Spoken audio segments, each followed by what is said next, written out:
Pjesë e Big Brother VIP 3, Habit Prifti, e di që do të bëhem një Luizi 2. Në një rrëfim ndryshe, atë Nikola Xhufka ka rrëfyer disa episode nga jeta e tij në një emision. Prifti nga Elbasani ka treguar detaje nga jetesa e tij me maman, e cila siguron 150.000 lekë të vjetra për të ushqyer së bashku me të.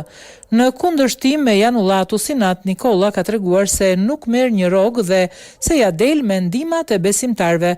Prifti ka rrëfyer se që i vogël ka patur një thirrje të brendshme për të bërë prift pavarësisht kundërshtive të mamas së tij, e cila e mbyllte në dhomë të dielave për të mos shkuar në kishë. Kontroversial dhe ndryshe nga figurat e tjera të priftrinjve, atë Nikola ka zbuluar se është një luks i madh se aktron vetëm për gënjeshtra të bardha për të ndihmuar të tjerët.